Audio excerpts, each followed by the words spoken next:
How can you address as a delegate the mental health crisis that we currently have in our country, and particularly in the state of Maryland? Yeah, particularly with children, there was a report done called the Kirwan Commission, issued a report which resulted in something called the Blueprint for America for Maryland's Future, which addresses Maryland's education system statewide, and it found that there's a shortage of 15,000 teachers in Maryland, and there's a comparable shortage of school psychologists also.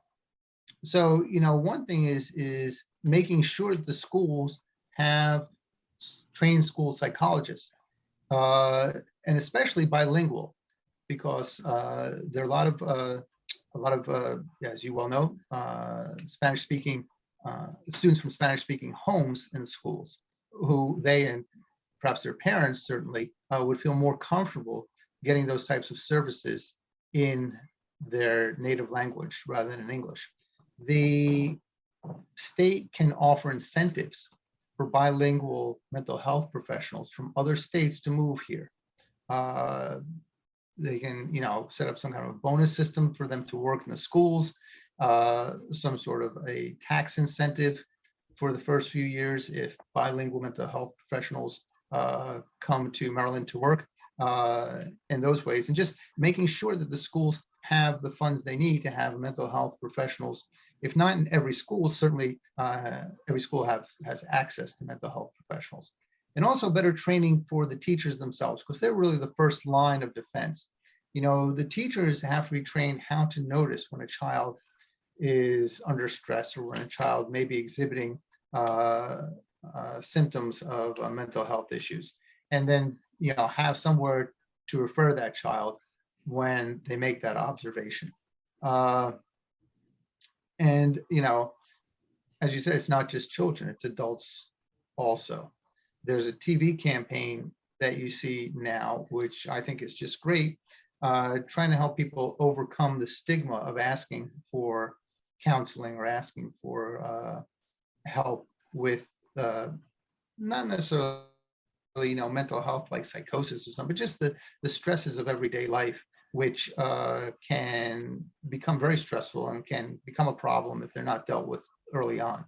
So you see yourself as promoting allocating more funds for public school districts across Maryland to support them in having mental health workers, social workers, psychologists, and all the resources they so desperately need to address these crises, as well as the quality of education in many of those districts. Correct. Now, the thing is, though, there's a great disparity in the resources of public school districts across the state. In Montgomery County, we have a county-wide district. Montgomery County is a very affluent county. I just read someplace it's the 17th most affluent county in the United States, and there are like 3,000 counties in this country. So a place like Montgomery County may have the resources to do that more easily. They may need help attracting professionals to work in the school systems, but they would have an easier time with the resources. There are other school districts in other parts of the state that are not so well-founded and well-funded, And I think that it is the duty of the state government to level the playing field, to make sure that all students in Maryland have access to a high quality education the way they do in Montgomery County, because, we don't live in an agrarian small town kind of society or economy anymore. We live in a post-industrial, interdependent, highly mobile society, so that, the people you interact with every day aren't all from Montgomery County, and they're from all over the state, all over the nation.